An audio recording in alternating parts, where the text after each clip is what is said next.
Hey guys, tonight you find yourself standing on a muddy road just outside a walled town, with cold stone rising ahead and winter dusk folding over the fields. Damp straw clings to your boots. Smoke gathers in the gatehouse rafters beyond, though you cannot yet see the hearth. Behind the walls, a bell tolls slowly, softened by river mist and the breath of tired horses steaming in the air. A torch gutters above the archway, painting each puddle gold before the wind takes it back. Medieval travel brochures really oversold this experience, mostly because they forgot the smell of wet wool, old onions, and cartwheels sunk in December mud. You pull your cloak closer as cold dampness creeps through every seam. A gentle reality check arrives with the next gust. You probably would not last a week out here, not without luck, friends, and a serious respect for warm socks. So, before you get comfortable, take a moment to like the video and subscribe, but only if you genuinely enjoy what I do here. And while you settle in, comment where you are listening from and what time it is in your corner of the world. Now, dim the lights, maybe turn on a fan for that soft background hum, and let's ease into tonight's journey together. You trudge closer to the town gate, keeping to the firmer edge of the road where broken straw has been thrown over the mire. The sky has gone the colour of old pewter. Behind you, the fields fade into frost and bare hedges. A small dog trots after you, ribby and confident, pretending this journey was its idea. Ahead, the wall curves around timbered houses with steep roofs and black chimney holes. You hear evening sounds, a cooper tapping hoops, a woman calling someone home, a cartman muttering over a broken wheel, and a goose offering loud legal advice to no one. The gatekeeper leans from the archway shadow. An iron keyring hangs from his belt like a small collection of threats. He looks you over before asking your name. That is the first rule of any great feast, though no one says it aloud. The judging begins before the eating. Your boots, cloak, bundle, posture, accent, and muddy hem speak first. In this world, bread may be shared and ale may be poured, but no one forgets where a stranger seems to belong. You say you have come from the Abbey Road and seek shelter for the night. This is true enough, though it leaves out the rumour that has followed the road since morning. The lord of the nearby keep is holding a winter banquet, perhaps for a visiting cousin, perhaps for a saint's vigil, perhaps for his own vanity dressed in holy clothing. No one can quite agree whether the feast is devotion, alliance, marriage bargaining, or simply a chance to be watched while eating well. The gatekeeper grunts toward a clerk beside a half-burned candle. The clerk has ink on 2 fingers and the tired suspicion of a man who's written down too many names. Beside him lies a notched tally stick for tolls and cartloads, maybe sins, depending on who tells the story. Travellers entering after dusk pay if they can. Merchants pay more. Pilgrims argue. Monks sometimes argue better. You wait while a mule cart scrapes ahead. Its left wheel wobbles, and the driver mutters that St. Eligius, patron of metalworkers and horses, had better be awake tonight. Some swear that if a cartwheel breaks before a feast, an argument will break at table before the 3rd cup. Others say it only means the wheelwright charges too much. Even now, it is hard to tell whether superstition makes people wiser, or merely gives them something to say while standing in mud. At last, you pass under the arch. The town closes around you in a narrow lane of leaning houses and dripping eaves. Rushlights glow behind scraped-horn shutters. Somewhere close by, pottage thickens over a small fire, smelling of peas, leek, and bacon that has bravely attempted to survive winter. Your stomach notices. You remind it that medieval stomachs are expected to be humble, patient, and impressed by cabbage. A boy with a lantern runs past carrying fresh rushes toward the keep road. The Lord's Hall is being prepared. Rushes must cover the stone floor, benches must be set, beeswax candles, the fine kind, must be kept for those whose noses are too noble for tallow smoke. Already, before any dish is served, the banquet sorts the world into layers wax and tallow, high table and lower bench, honoured guest and useful body. You follow at a careful distance, not because you're invited, exactly, but because the town itself drifts that way. A butcher's apprentice crosses himself near a roadside shrine, where a painted saint watches with flaking blue eyes. Someone has left a bent pilgrim badge there, stamped with a shell. The dog sniffs it, decides holiness is not edible, and returns to your heel. The keep rises beyond the market square, dark with damp, its windows pricked by torchlight. Around it gathers the excitement of a feast no common person fully attends, but everyone somehow serves. Bakers carry coarse loaves in cloth-lined baskets. A fishmonger brings salted herring.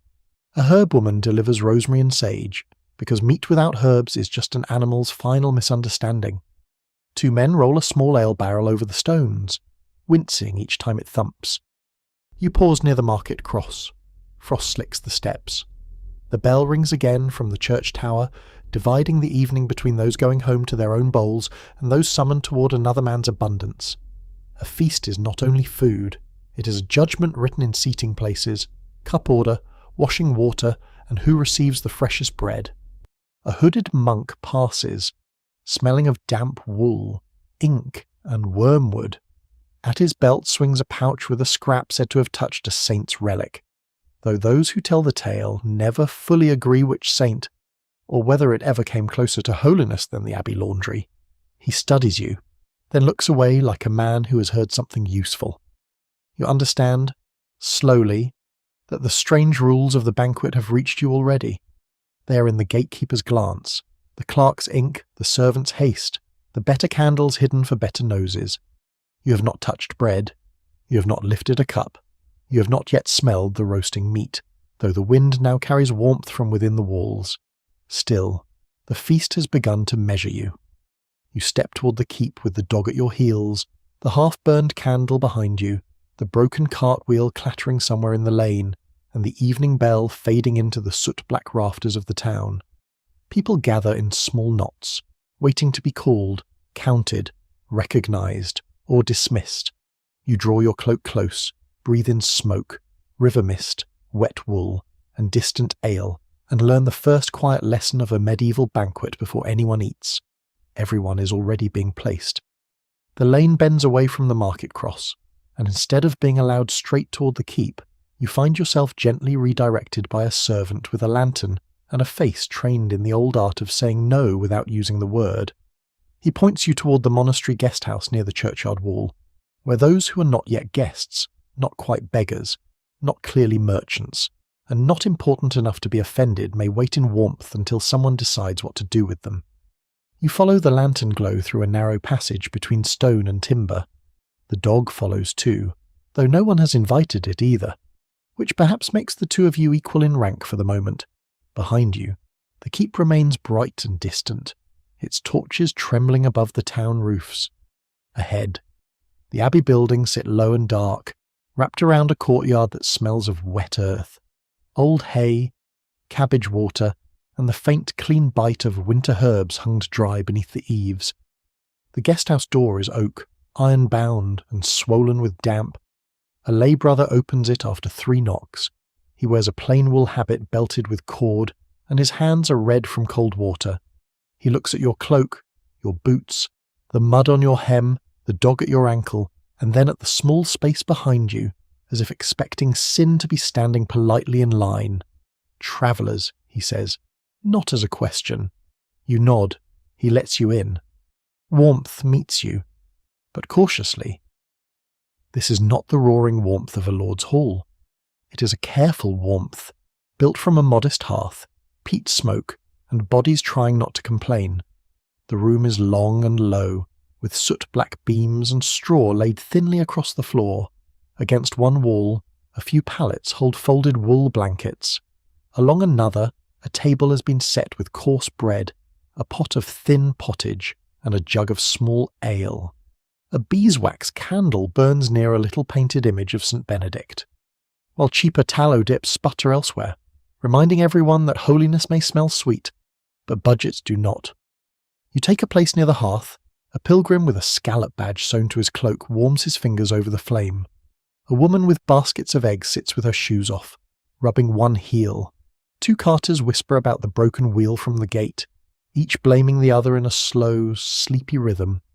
The suspicious monk from the lane sits in a shadowed corner, writing something on a scrap of parchment as if even the smoke has given testimony. The bell sounds again, deeper now from within the monastery. The whole room stills just slightly. Time here does not belong to clocks, not really. It belongs to bells vespers, compline, matins, lauds, prime. Your body may say it is hungry, cold, and tired, but the bells have their own opinion, and in a monastery the bells usually win.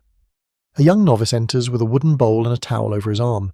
He reminds everyone that it is a fasting day for some, a vigil for others, and a matter of conscience for all who have recently promised anything to a saint. No one can quite agree whether tonight's banquet is truly permitted to be rich, because the calendar sits awkwardly near a holy observance. The richer guests, you hear, may solve this by calling certain dishes fish with enough confidence to make God tired. In medieval kitchens, classification can be a spiritual exercise.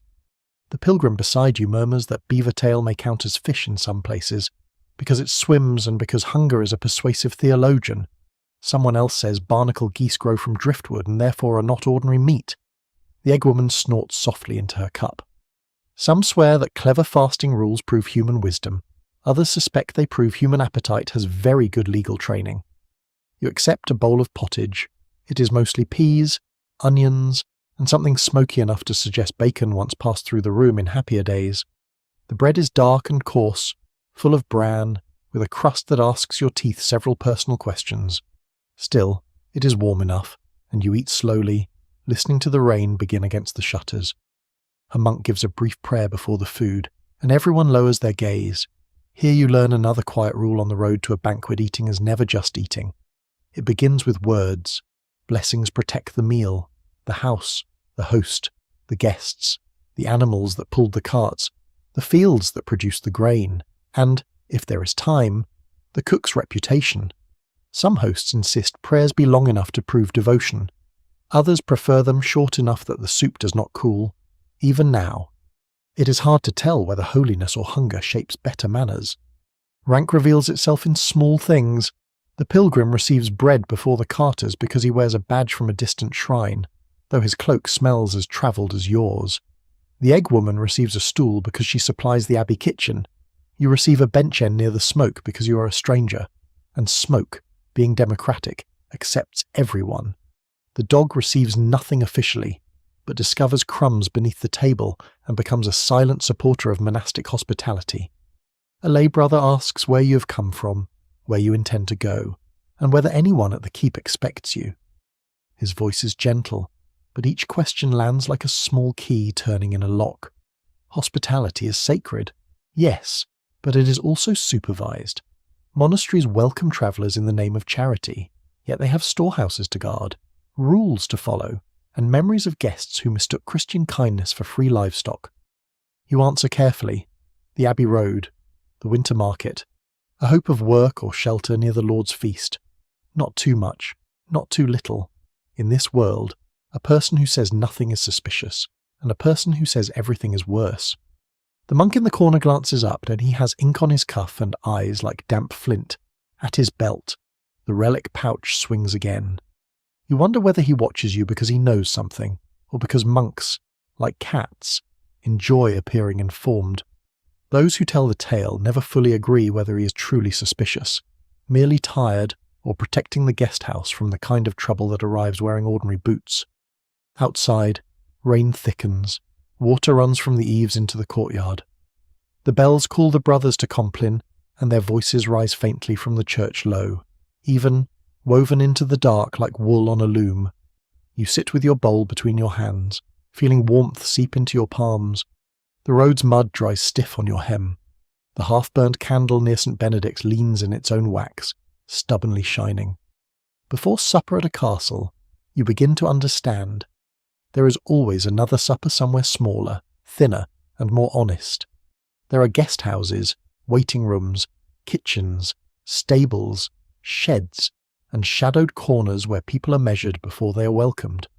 The feast ahead may glitter with polished cups and carved meat, but here, among damp cloaks and thin pottage, its rules are already being rehearsed: who may eat, what may be eaten, when prayer must come, whose hunger counts first, and how carefully kindness watches the door.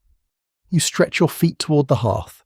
The dog curls beside your boot as if it has chosen you permanently, which is flattering and inconvenient. The rain drums softer. The distant keep glows beyond the wet shutters.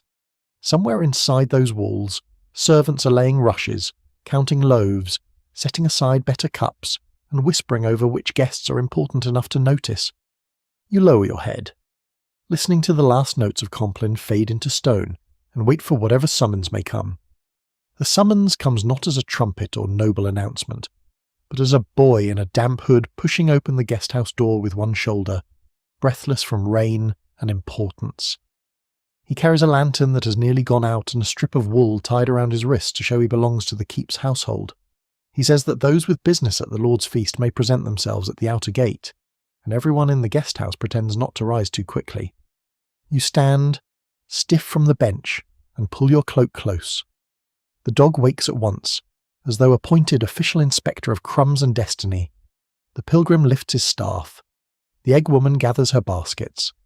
The suspicious monk folds his parchment, tucks it inside his sleeve, and moves with the calm of a man who has already decided the world is guilty. Outside, the rain has softened to a fine, cold mist that finds every gap in wool. The courtyard stones shine black, water drips from the abbey roof in steady lines, and the bells behind you seem to shiver through the wet air. You cross the churchyard path, passing grave markers worn low and pale.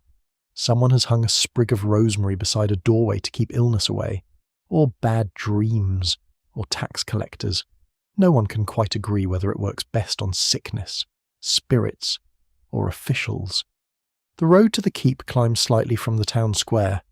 Mud gathers between the stones where carts have cut deep ruts. The broken wheel you heard earlier rests against a wall now, abandoned like a defeated shield, while its owner argues beneath a lean-to with the wheelwright. The wheelwright keeps nodding in that ancient craftsman's way, which means, yes, the repair is possible, and no, you will enjoy neither the price nor the timing. At the outer gate, a crowd waits beneath the dripping arch. Torchlight hisses where rain touches it. Above you, murder holes gape darkly in the stone ceiling, which is not the most comforting decoration for an evening meal. A pair of guards stands at the entrance, spears upright, helmets beaded with water. Beside them, a steward's clerk sits at a narrow board with a wax tablet, a stylus, and the expression of someone who can ruin a night with a raised eyebrow. This is where the feast truly begins to sort its people. Servants enter first, though they wait least. Boys with baskets of bread, men carrying folded trestle legs, kitchen girls with covered crocks, grooms smelling of horse and wet leather, all pass quickly through a side opening. They are questioned, but not delayed. Work is their passport. A scullion with soot up one sleeve carries a bundle of fresh rushes for the hall floor, and the steward waves him through before the rain spoils them. Rushes may look humble, but a great hall without them is only cold stone, spilled grease, and complaints with echoes. Merchants stand in the next cluster, guarding their goods beneath oiled cloth. A spice seller holds a small box as if it contains royal secrets, which, in a way, it does. Pepper, cloves, cinnamon, ginger. These are not just flavours, but proof that a lord can make faraway places arrive in his kitchen.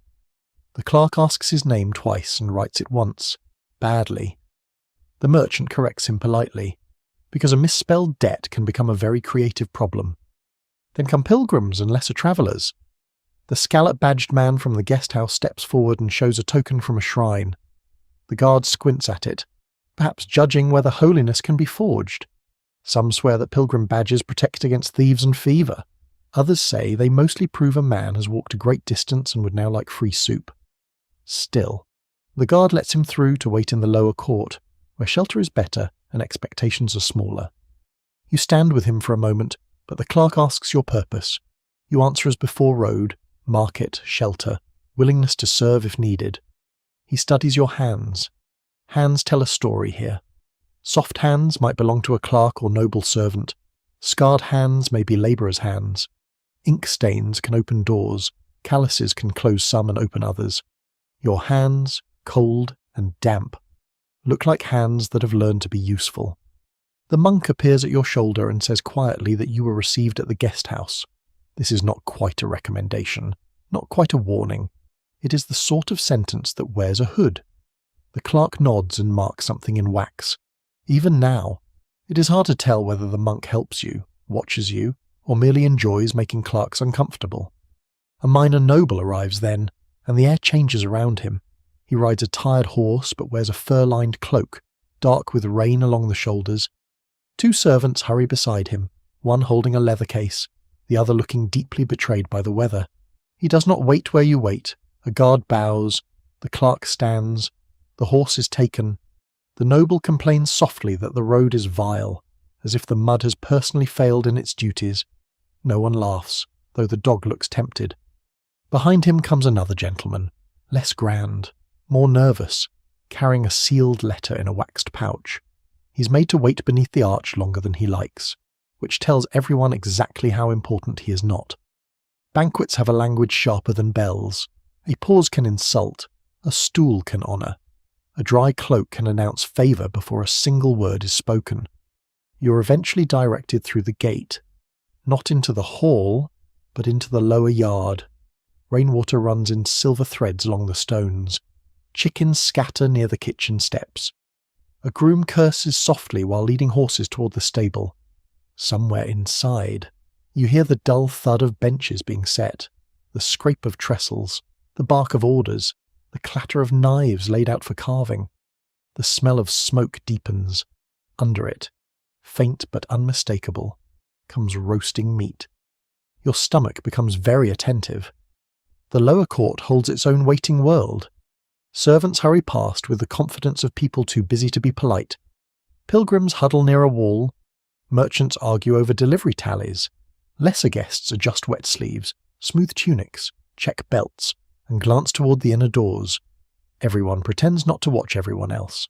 Everyone fails. You learn another strange rule before entering any banquet hall arrival is performance. You must not appear too eager, too hungry, too proud, too poor, too wet, too dry, too familiar, or too lost. It is an impossible standard, which is why medieval society enjoys it so much. A guest must seem grateful without grovelling, dignified without demanding, humble without looking useless. A servant must move quickly but never collide with a rank.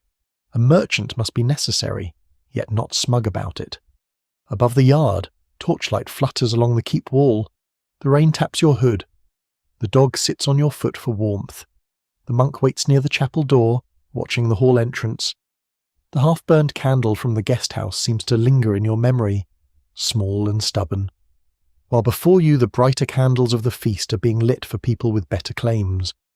At last, the inner door opens, spilling gold light into the wet courtyard. A steward steps out and begins calling names, titles, offices, and useful descriptions. Not all who hear him will enter the same way. Not all will sit. Not all will be remembered. You breathe in rain, smoke, wet wool, horse steam, and the first rich promise of supper, and you wait beneath the gatehouse lesson before a banquet feeds the body. It feeds the order of the world. The steward calls you not by name, because your name has not yet earned that luxury, but by usefulness. You're waved forward with the pilgrims, merchants, and lesser bodies who may fill the lower end of the hall, carry messages, answer questions, or simply prove that the Lord's generosity has witnesses. You pass through the inner doorway, and the wet night closes behind you like a heavy cloak being folded. At once, warmth and smoke meet your face. The great hall stretches ahead, long and timbered, its roof lost in soot-dark rafters where heat gathers like a sleepy spirit. A central hearth glows on the stone floor, flames licking split logs while smoke climbs toward a louver in the roof, not always successfully. Medieval architecture, you notice, is very proud of letting smoke leave eventually. Your eyes water, but politely, because the hall is not interested in your opinion. Fresh rushes cover the floor in green-gold layers, scattered over older straw, and whatever mysteries the servants prefer not to discuss. Sweet herbs have been mixed among them: meadow-sweet, lavender, rosemary, and perhaps a little tansy to discourage fleas and evil smells. Some swear that strewing herbs beneath the feet keeps sickness away. Others say it mostly keeps guests from noticing how many boots have crossed the room before them. No one can quite agree whether the fragrance is medicine. Manners or a kind lie told to the nose. You stand just inside the threshold while your sight adjusts. Trestle tables run along the hall in ordered lines, boards laid upon folding supports so they may appear grand tonight and vanish tomorrow. Benches flank them, Cloths cover the better tables, though not all cloths are equally white. Pewter cups catch candlelight. Wooden bowls wait in rows. Salt, knives, napkins, trenchers, and serving vessels have been placed with care that seems almost religious. At the far end, raised above the rest by a dais, stands the high table. There the Lord will sit beneath a hanging cloth embroidered with faded beasts and vines. Behind his chair, the wall is warmer with candles, and the air itself seems better fed. The best wax burns there, beeswax rather than tallow, giving off a honeyed sweetness above the smoke. You understand immediately that the hall has a spine, a head, and many smaller bones. It is not a room, it is a map. The high table is north, south, judgment, weather, and sunrise all at once. The nearer a person sits to it, the more firmly the world appears to approve of them. The farther one sits, the more one learns humility, draughts, and the habits of the dogs. Even the hearth obeys this arrangement. Its warmth touches all, but not equally. The noble seats receive glow, the lower benches receive smoke with a generous hand. Servants move through the hall like practiced currents. One boy straightens a bench, another places trenchers. Another checks that the rushes are thick near the high end and merely hopeful near the door. A grey-haired marshal, carrying a rod of office, walks the room and murmurs corrections. A rod is useful, you think, because power looks more official when it has something to point with. You are guided toward the lower tables, not seated yet, only placed in expectation. Placement is its own ceremony. A merchant with spices is allowed farther up than a pilgrim, unless the pilgrim has a noble patron. A minor knight's servant stands above a wealthy townsman, though the townsman's purse may outweigh his pride. A scribe with ink-stained fingers is given a place where he can hear, record, and be ignored until needed. Those who tell the tale never fully agree whether scribes are servants of truth or collectors of future trouble.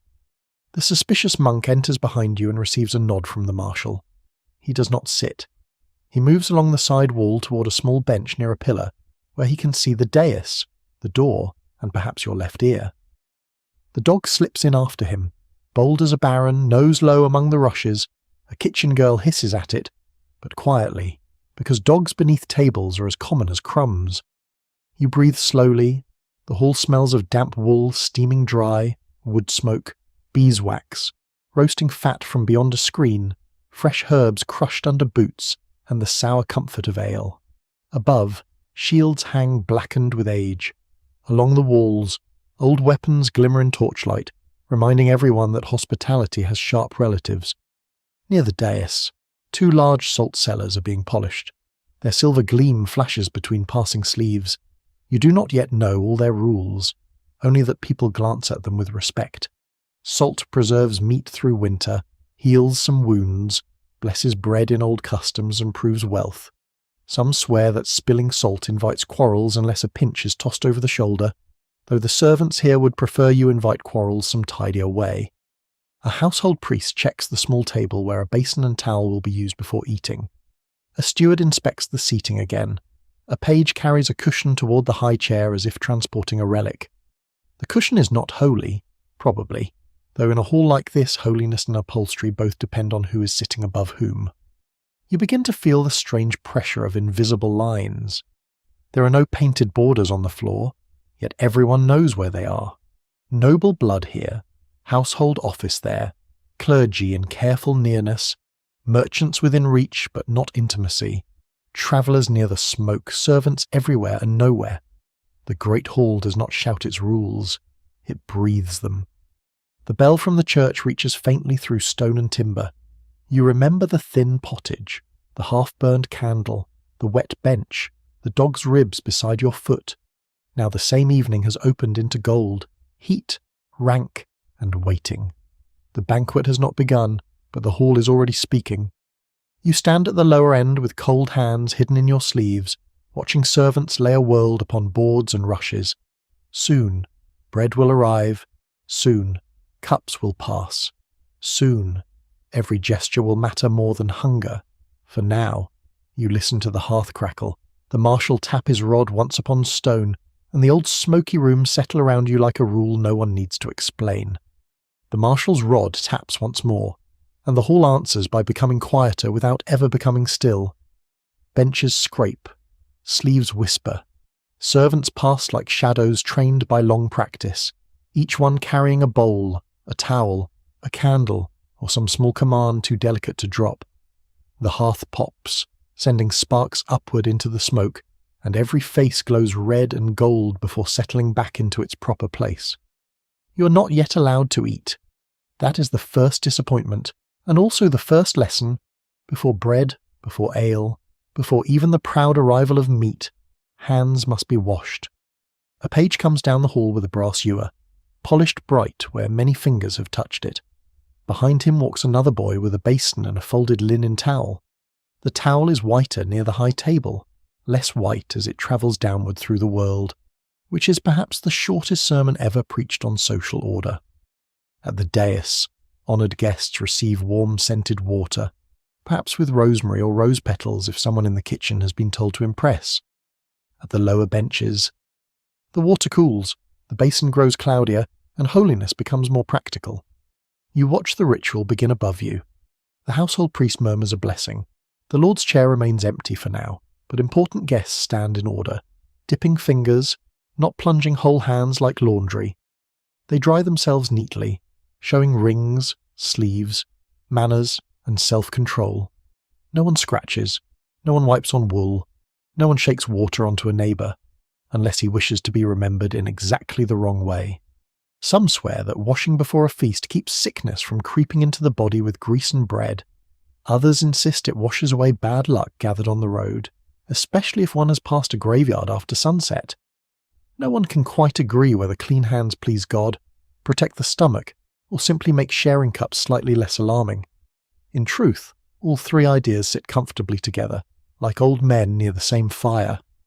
The basin comes slowly toward your end of the hall. Each station of rank changes the pace. A knight's wife receives time enough for dignity. A steward receives time enough for office. A merchant receives time enough to prove he has paid tolls. A pilgrim receives time enough to mutter a prayer. You receive time enough not to embarrass the household. When the boy reaches you, he holds the ewer above the basin. The water falls in a thin silver stream over your fingers. It is lukewarm, with a faint smell of sage, iron, and everyone who washed before you. You rub your hands carefully. Dirt loosens from the lines of your knuckles. The cold has made your skin rough, and the warm water bites gently where it finds small cracks. You dry yourself on the towel's corner, already damp and tired. The dog beneath the bench watches, perhaps hoping there will be a ritual washing of sausages. There is not. Near the wall, the suspicious monk washes after a clerk and before a minor chaplain, a position that seems chosen by argument no one wants to have allowed. He notices you looking and lowers his eyes, though not before you see the ink stain on his thumb. His relic pouch rests against his side. A traveller beside you whispers that some relics must not be touched with unwashed hands, lest their virtue withdraw. Another whispers that many relics have survived worse than fingertips. Those who tell the tale never fully agree whether reverence protects holy things or protects people from admitting doubt. The priest raises his voice for another prayer, and all heads bow. The hall becomes a field of bent necks and shadowed brows. You lower your gaze to the rushes, where crushed rosemary darkens under your boots. The words move over you softly, gratitude for bread, protection from pride, mercy for the poor, honour to the saints. You catch only fragments, but fragments are enough. Medieval prayers do not need every listener awake in perfect understanding. Sometimes they only need the room to breathe together. A servant carries past a stack of trenchers, thick slices of stale bread cut square, ready to become plates. Another brings napkins rolled tight. Napkins are not decorations here, they are tools of survival. Since fingers will touch most things, a good guest must know when to wipe, when not to wipe, and when never to wipe under any circumstances. Sleeves are dangerous. Cloaks are worse. The tablecloth near the high end is almost sacred. To use it as a personal rag would be less a mistake than a small social suicide. The marshal glides past and reminds a young man not to lean before grace. The young man straightens as if pulled by a string. You admire the efficiency. In this hall, courtesy works faster than medicine and probably tastes better. The Lord enters then, not with thunder, but with a soft movement of people noticing. Conversations lower, bodies shift. The great chair receives him beneath the hanging cloth, and with him come his closest guests, fur-lined, velvet-trimmed, and carefully dry. His hands are washed in a basin that looks cleaner than some ponds you have trusted. A towel touches his fingers and is carried away as if it has accomplished a diplomatic mission. You stand with everyone else until he sits. Only then do others begin to settle, bench by bench, like rain easing across a roof. You sit when those above you sit. You reach for nothing. You place your hands where they can be seen, because hidden hands at table trouble people. A knife may be useful, but a hidden knife is a whole different conversation. The old custom is simple in theory and difficult in practice. Hands washed, head bowed, host seated, elders honoured, bread untouched until grace has passed fully through the hall. Hunger must wait while order takes its chair. You feel your stomach object, but quietly. It has learned something from the gatehouse. The priest's final blessing settles over the tables. Candle flames tremble. Smoke folds beneath the rafters. The rushes smell green underfoot, and the warm ghost of sage clings to your fingers. You're still hungry, still damp at the hem, still unsure whether the monk is friend, watcher, or walking footnote. Yet as the first loaves are carried forward, you sense how the feast has drawn you deeper, not by feeding you yet, but by teaching your body to obey before it receives. The first loaves travel down the hall like small brown moons, warm at their edges, hard at their crusts, and touched by more hands than a nervous physician would approve. No one begins at once. Bread must arrive in order, and order has longer legs than hunger. At the high table, the whitest loaves appear, fine and pale, made from sifted flour that has escaped most of the bran. Farther down, the bread darkens, grows coarser, and becomes more honest about the field it came from. You receive a trencher of dense brown bread, set before you by a servant whose sleeve smells faintly of smoke and onions. It is not fresh enough to be proud, nor stale enough to be punishment.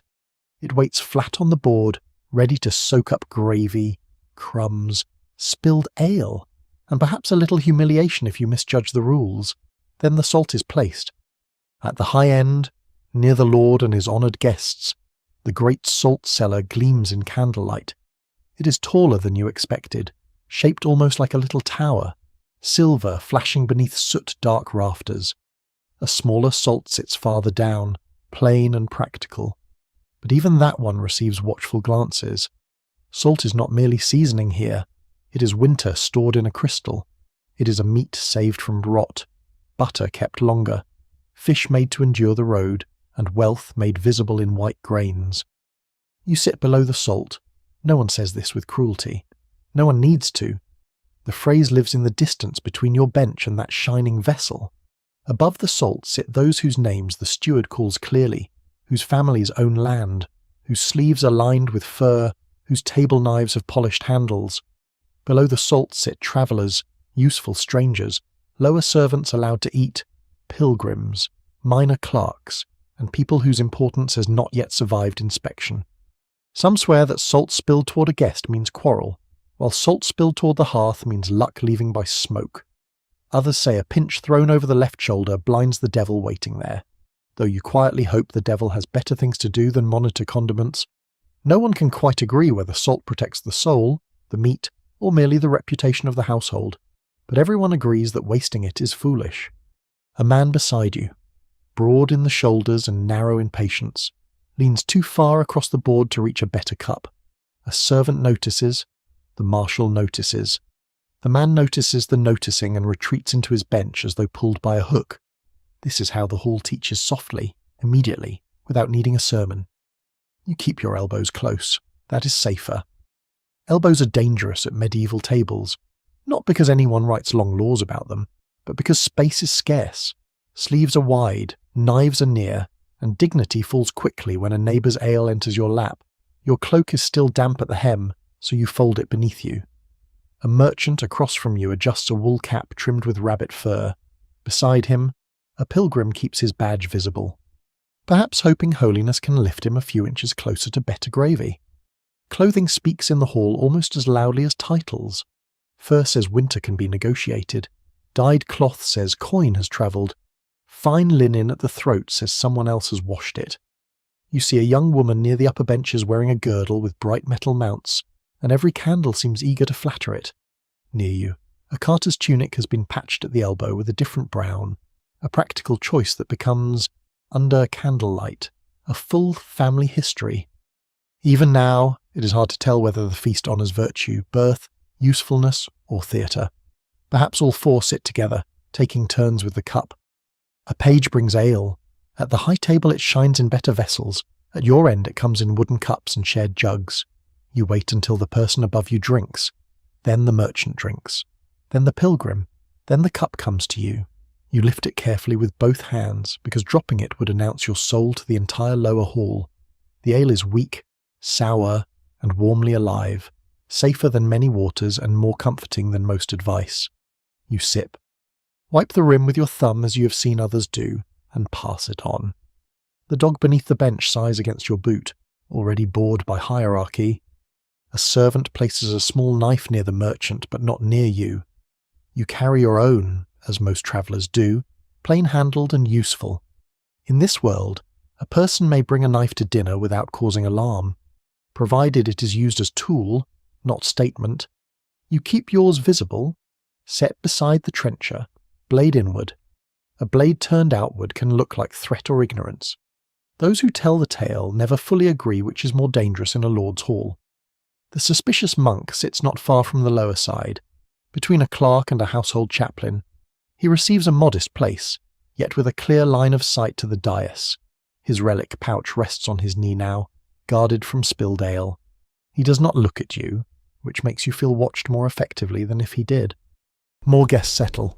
A late arrival, richly dressed but rain-soaked, is placed farther down than he expected. You see the colour rise in his face. He smiles too widely. That smile is colder than the draught by the door. A banquet can wound without drawing blood. A seat too low, bread served too late, salt too far away. A cup passed without attention. These are small cuts made of courtesy. You remain quiet, learning the room by breath and gesture. When someone above you laughs, others decide whether to join. When the lord speaks to his left, the right side waits. When a servant pauses behind a noble shoulder, lower guests pretend not to see how much better food travels upward first. Every person performs being exactly where they belong, even those who hope no one examines the performance closely. The first course gathers beyond the screen, clattering, steaming, approaching. Your trencher waits. Your hands smell faintly of sage from the washing. The hall glows and smokes around you. Beneath the rushes, old straw remembers other feasts, other boots, other mistakes. You sit below the salt among strangers, and understand another rule of the banquet where you sit tells the story before your mouth ever opens. The first course reaches the lower tables with a soft thunder of wooden bowls, trenchers, and feet moving through rushes. Steam rises in pale ropes from pots carried in both hands, and the hall seems to lean toward it all at once. You feel the bench shift as everyone straightens, not quite eager, not quite restrained, trying to look as though hunger is a minor servant waiting quietly outside the door. A server sets pottage near you first, thick with peas, barley, onions, and shreds of smoked fish that have travelled farther than some nights. The smell is humble, but welcome. Another servant brings a ladle and dips carefully, not splashing the cloth, not leaning across anyone of better standing, not letting the bowl tilt too far toward the rushes. A careless spill can make work for 3 people and gossip for 20. Your trencher receives the first ladleful. The old bread darkens as it drinks. It softens at the centre but stays stubborn at the edges, like a peasant asked to bow too long. Around you, others wait until those above them begin. One guest crosses himself. Another touches his knife handle briefly, perhaps in habit, perhaps in prayer. Some swear that the first bite should be taken with a quiet blessing, lest envy enter the stomach with the steam. Others say envy needs no help and usually finds its own spoon. You tear a piece from the edge of your trencher and use it to gather the pottage. There are spoons in the hall, but not for everyone, and fingers still do much of the honest work. You remember the washing water, the sage scent on your skin, the towel damp from many hands. Now you understand why that ritual mattered. At a feast, your fingers are plate, tool, promise, and possible scandal. The merchant across from you eats neatly, turning his trencher with small practiced movements so nothing runs over the edge. The pilgrim beside him is less graceful but very sincere. He scoops too quickly and burns his tongue, then disguises pain as devotion by bowing his head. Medieval manners are helpful this way. Almost any mistake can be hidden inside a prayer if done slowly enough. A shared cup comes down the bench. It is wooden, dark from use, with a rim rubbed smooth by years of lips. You watch how each person handles it. No one gulps too greedily. No one dips bread into it. No one speaks while the cup touches the mouth. A man wipes the rim with the side of his hand before passing it, and the next person wipes it again, not as an insult, but as a form of peace treaty. When the cup reaches you, the ale inside is thin and cloudy. You lift it, drink a modest swallow, and let warmth spread through your chest. It tastes of grain, wood, sour comfort, and the faint suspicion that the barrel has opinions. You wipe the rim as others have done and pass it on with your right hand. The left hand, people say, is unlucky for giving food or drink, though no one can quite agree whether this comes from old customary church teaching, or simply the fact that most people are clumsy with it. At the high table, cups shine in metal and glass, and servants refill them before they look empty. Down here, the cup moves like a small moon through many hands. You begin to notice the rhythm: eat, wipe, sip, pass, wait, listen. A shared cup teaches patience better than a sermon. It also teaches you to inspect strangers' mustaches with quiet terror. The dog beneath the bench receives its first gift when a bone, already well considered by someone's teeth, drops into the rushes. It appears from nowhere and settles near your boot, gnawing with the solemn focus of a monk illuminating scripture. The kitchen girl from earlier sees it and only sighs. Dogs in the hall are trouble, yes, but also useful for cleaning what gravity and manners cannot save. Your trencher grows heavier, soaked with broth. You resist the urge to eat too much of it too soon. Trenchers may be eaten, given away, or gathered later for the poor, depending on the household, the guest, and the condition of the bread after service. Some swear that offering a soaked trencher to a beggar brings blessing, while tossing it carelessly to dogs invites hunger later in the year. Even now. It is hard to tell whether such beliefs make people kinder, or merely more careful with leftovers. A servant passes with coarse bread for those whose trenchers have surrendered too quickly. Another brings a small dish of mustard, sharp enough to wake the dead and possibly accuse them of laziness. It is offered sparingly. You take only a little, because strong flavours, like strong opinions, can expose a person not ready to defend them. The suspicious monk eats slowly, cutting each bite with a small knife and touching nothing more than needed.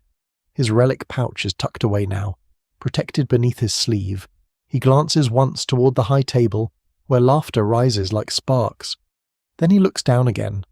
Those who tell the tale never fully agree whether he's watching for sin, treason, bad table manners, or simply the arrival of better fish. You learn by imitation. You do not reach across another's trencher. You do not lick fingers noisily. You do not return a half-eaten morsel to the common dish. You do not blow on hot food in a way that sprays blessing over the neighbours. You break bread with fingers, not teeth, unless the piece is yours alone. You keep your knife close, use its point carefully, and never offer food from its blade, for that looks either rude or strangely intimate, neither being useful among damp strangers below the salt. The pottage quiets the first hard edge of hunger. Around you, conversation begins to soften into the meal road conditions. Tolls, a winter cough cured with honey and horehound, a rumour that the Lord's cousin has brought peacock for display. You listen. Warm hands around the cup when it returns, feeling the hall settle into its own slow breathing. Smoke folds above. Candles shrink. Rushes crush under shifting feet. Your trencher, once only old bread, has become table, bowl, napkin, measure of rank, and future arms. The shared cup passes again, and this time you take it without fear, sip modestly, wipe the rim, and let it move on. The banquet teaches another rule: quiet as broth soaking bread in a crowded hall. Courtesy is not decoration. It is how everyone survives eating from the same world. The pottage leaves a warm heaviness in your hands and a calmer hollow beneath your ribs, but the hall does not rest for long. Beyond the wooden screen near the kitchen passage, a new clatter gathers heavier boards, sharper metal, servants breathing through the labour of carrying things that have become impressive only after being cooked. The first course has softened the room. The next reminds everyone that a banquet is also a performance with knives. A hush moves unevenly down the tables as the carvers take their places. They are not butchers. Not exactly. Butchers work earlier, in colder yards, with sleeves rolled and boots planted in straw. These men belong to the hall. Their tunics are clean enough to show trust. Their knives are honed bright. One carries a carving cloth folded over his arm. Another bears a long flesh fork, its tines catching candlelight. At the high table, the principal carver bows before the Lord. He receives the first dish beneath the gaze of the hall, though everyone pretends not to stare. A roast capon lies on a wooden board, skin shining with fat and fire, herbs tucked beneath its wings as if it died with better manners than many living guests.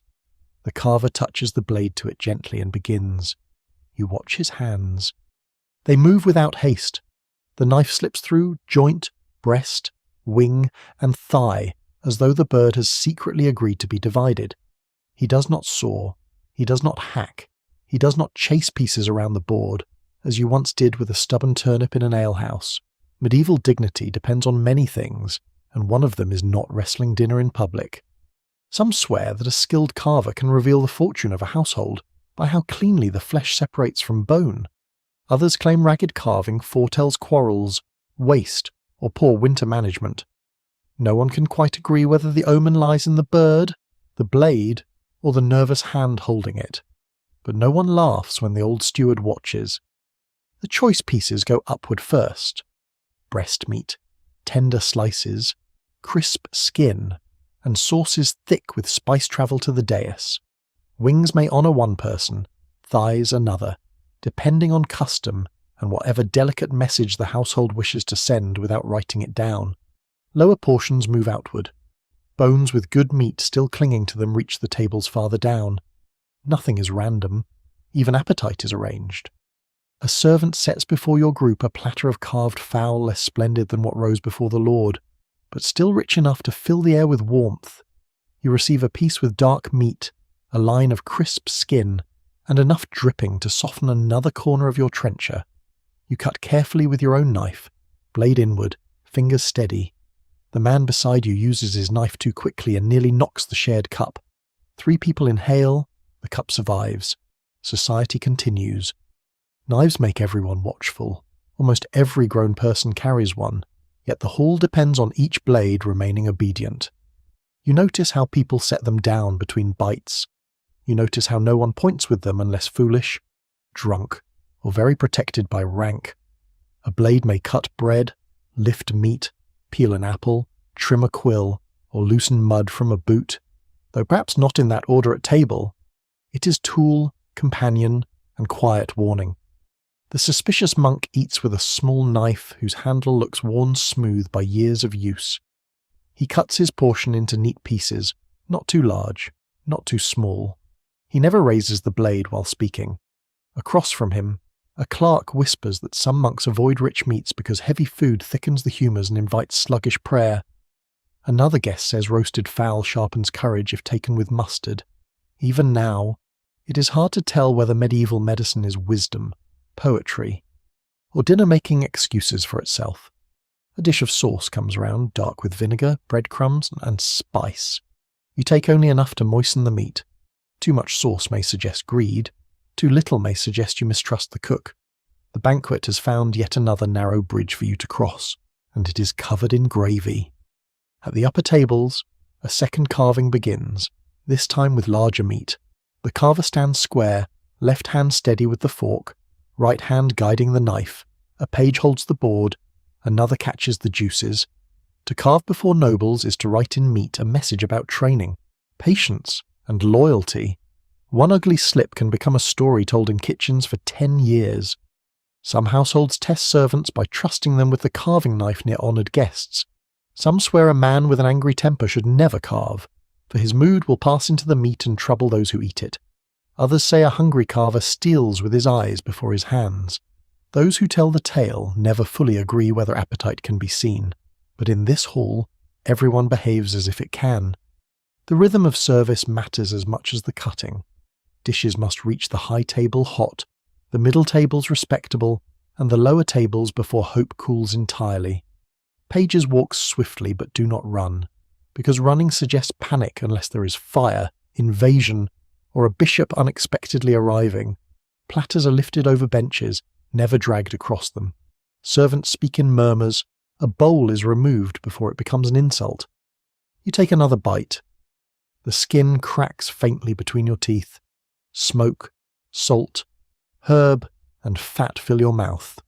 Richer than the guest house pottage, yet still tied to winter storehouses. Slaughter days, spice chests, and careful saving. The feast may look abundant, but beneath it runs calculation as steady as a mill stream. The dog under the bench receives a strip of gristle dropped by the broad-shouldered man who pretends innocence. The dog accepts this tribute with noble secrecy. You lower your eyes because you have no wish to testify. The carvers continue. Blades flash, then disappear against boards.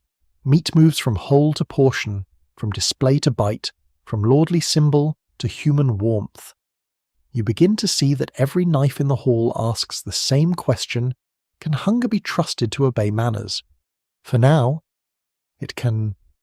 The marshal watches, the steward watches, the monk watches. You watch yourself. You keep your blade close, your portion modest, your fingers clean enough, and your gaze lowered when better dishes pass overhead toward better seats. The banquet teaches another rule: while the carved bones gather in bowls, food may feed the body, but how it is divided feeds the peace of the room. The carved fowl settles warmly into you, and for a while the hall seems almost peaceful. People chew with care. Cups pass. A servant gathers bones into a wooden bowl. The dog beneath the bench, now convinced that civilization has finally found its purpose, rests its chin upon your boot and waits for the next miracle. Then the doors by the kitchen screen open wider, and the feast becomes stranger. A line of servants enters carrying dishes that seem less like food and more like arguments made in steam, colour, and pride. First comes a great bowl of thickened pottage, richer than the one from the guest house, dark with lentils, leeks, onions, and scraps of meat softened until they no longer remember their shape. It is sensible food, old food, winter food, the kind that holds a household together when the roads freeze and hens become philosophical about laying eggs.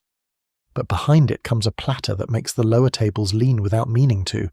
Upon it lies a peacock, roasted and then dressed again in its own bright feathers, tail arranged like a jewelled fan beneath candlelight. Its beak is gilded, or perhaps only painted yellow, though from your bench it shines enough to impress anyone hungry and nearsighted. The bird does not look edible so much as offended. No one can quite agree whether such a dish is meant to be eaten, admired, feared, or used to remind guests that the Lord has access to birds with better clothing than most people. Some swear peacock flesh is tough and melancholy, fit more for spectacle than supper. Others say a noble host must serve what dazzles first and comforts later, because plain good sense never won a marriage alliance. The peacock travels only near the high table. You do not taste it. This, you understand, may be a mercy disguised as rank. At your end, the rich pottage arrives with a ladle, and you receive a generous portion over the softened remains of your trencher. It smells of pepper, sage, and long boiling. A few grains of barley cling to the edge of the bowl. You eat slowly, grateful in the safest visible way, enough pleasure to honour the kitchen, not enough eagerness to seem starved. Gratitude at table is an art. Too little appears rude, too much appears low. Somewhere between lies the expression of a person who has always expected lentils and is pleasantly unsurprised by them. Across from you, the spice merchant watches the high table with professional longing. When a sauce dark with cinnamon and wine passes near the upper benches, his eyes follow it like a pilgrim following a relic. He whispers that true Ceylon cinnamon is warmer than cassia, though no one near him has asked. The pilgrim nods respectfully, perhaps because all distant lands sound holy after ale. Next comes a dish of fish in yellow sauce, sharp with vinegar and saffron or something pretending to be saffron. The colour glows in the candlelight like captured afternoon. A clerk near you murmurs that yellow foods strengthen the choleric humour, unless prepared on the wrong day, in which case they may encourage arguments, fever, or bad poetry. Even now, it is hard to tell whether such medicine guides the cooks or merely gives guests something impressive to say while chewing. You take a little. It is sour, bright, and startling after the heavy meat.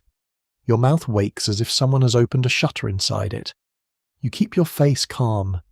Medieval banquets require courage, especially when a sauce seems to have been invented during a family dispute. At the high table, servants present a subtlety, a crafted dish made to resemble something else.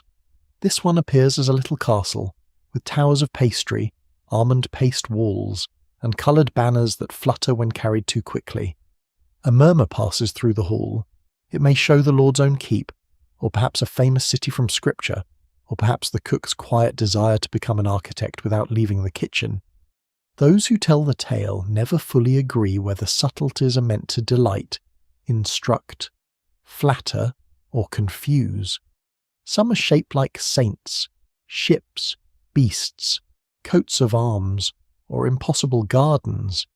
Sugar, when available, can be moulded into marvels. Almond milk becomes white towers.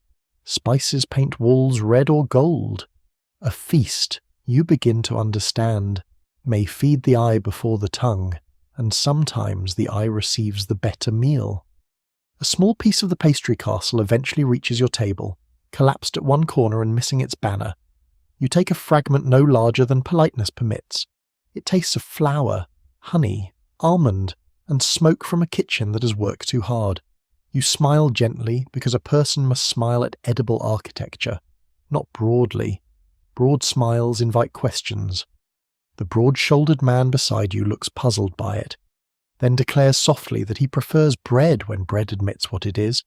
You cannot disagree. Still, you eat the little castle wall and feel oddly honoured, as if allowed to taste a rumour of grandeur. More dishes pass stewed apples with cloves, greens chopped with herbs, a small dish of pickled roots, roasted onions dark at the edges, and a thin slice of cheese that smells braver than it looks. Each item carries its own rule. Take from the side nearest you. Do not search for the best piece. Do not sniff too openly. Do not ask what something is unless you can bear the answer. Compliment the host, not the cook, unless the cook stands within hearing and holds a ladle like a weapon. The suspicious monk accepts everything modestly, even the collapsed pastry, and eats with a face of grave peace. You wonder whether he enjoys the food or has simply trained his expression to survive abbey refectories. His relic pouch lies hidden again, but you remember it when a woman near the upper benches touches a small charm at her throat before tasting the yellow fish. Some swear unfamiliar sauces require a blessing against stomach complaints. Others carry fennel seed, mint, or a charm written with holy words to quiet troublesome digestion. In a world where physicians speak of humours and cooks speak of vinegar, the belly becomes a place of negotiation. A servant refills the ale. The cup comes to you, and you drink only a little, letting the sour warmth steady the parade of flavours. The hall grows louder, not rowdy, only fuller knife on board, cup on wood, low laughter, servants' shoes in rushes, the soft collapse of pastry towers, the sigh of someone discovering that noble food is not always better, merely more expensive. You look down at your trencher, now marked by pottage, sauce, fish, crumbs, and the faint sweetness of honey. It has become a little map of the feast, humble, rich, strange, practical, showy, confusing, all soaked into old bread. The banquet teaches another rule. While painted dishes pass toward candlelight, a guest must receive wonder with a steady face, because at a medieval table even confusion must have manners. The pastry castle has hardly vanished from your fingers when the hall begins to change again. Not with another platter this time, but with sound. At first it is only the small music of eating knives touching boards, cups finding wood, rushes whispering under servants' shoes, someone coughing into a sleeve with the restraint of a person hoping not to become the evening's topic. Then a harp string is plucked near the side wall, soft as a drop of water falling into a bowl. Conversations bend toward it. Two minstrels have taken their places near a pillar below the dais. close enough to entertain the high table, far enough not to block the servants, and low enough to remember who pays. One carries a small harp tucked against his shoulder. The other holds a rebec, its curved wooden body polished dark by age and travel.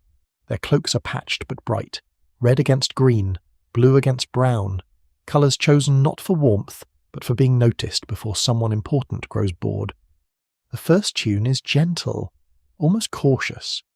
It moves through the smoky hall like a cat deciding which lap belongs to a bishop. You feel it settle over the tables, smoothing the louder edges of appetite. The lord leans back. The steward lowers his shoulders by half an inch.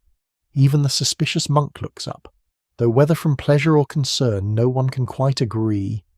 Minstrels are welcome at feasts, but never entirely trusted. Some swear they carry news more swiftly than mounted messengers, because a singer can remember a scandal longer than parchment and make it rhyme. Others say a good song blesses a household, while a bad one causes milk to sour by morning. Even now, it is hard to tell whether people fear the music, the gossip hidden inside it, or the fact that everyone listens. You sit very still, hands near your trencher, and watch how laughter behaves. At the high table, a guest laughs first when the lord smiles.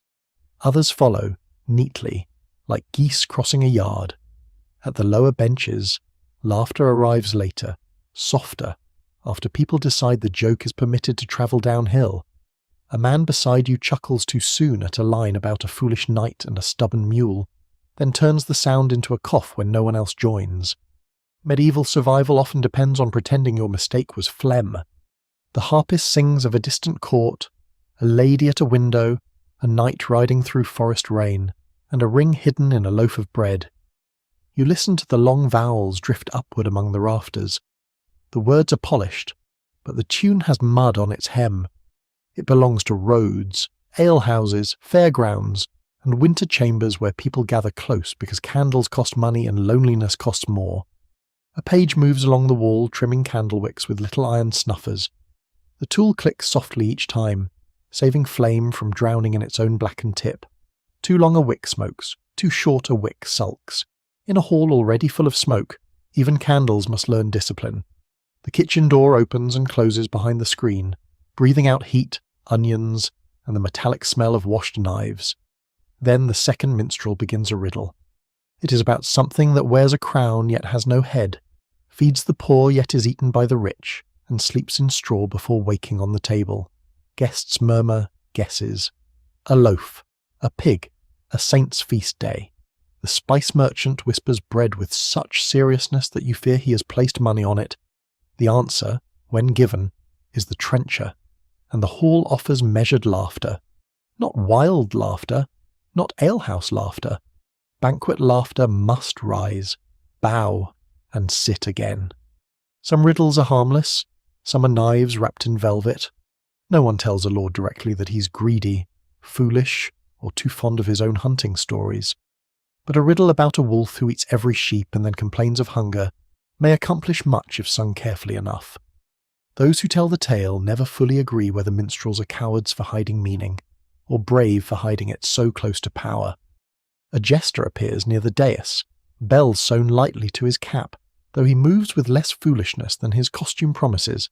He bows so deeply his nose nearly inspects the rushes. The hall tightens, delighted and wary. A jester may say what others cannot, but only if everyone agrees afterward that it was nothing but jesting. This is a bridge made of spiderweb. He begins with small things, the rain, the bad road, the way noble horses always know where the puddles are deepest. The lord smiles, the hall smiles. The jester then mentions a miser who locks his pantry so tightly that even Lent complains of neglect. Laughter rises higher. A steward somewhere does not laugh. You decide this is useful information and keep eating a harmless crumb. The suspicious monk watches the jester with deep attention. Perhaps he dislikes mockery. Perhaps he collects it. His ink-stained thumb rests on the edge of his cup, and you imagine him later writing at supper. Foolishness walked upright and was paid. Beside you, the pilgrim tells a tale from the road about a shrine where a wooden statue is said to nod at honest men and remain still for liars. The merchant asks whether it nodded for him. The pilgrim says he visited at night and could not see. This earns a safer laugh at your end of the table, quiet but real. The dog under your bench thumps its tail once, either approving the joke or dreaming of bones. The music resumes, slower now. The rebec draws a thread through the room. The harp answers. You feel warmth, ale, smoke, and the long road settling in your limbs. Entertainment at table is not merely decoration. It gives people a way to look away from rank without forgetting it, to laugh without tearing the woven cloth of order, to gossip in song, to test who understands what and who dares respond. You do not laugh too loudly. You do not stare at the high table.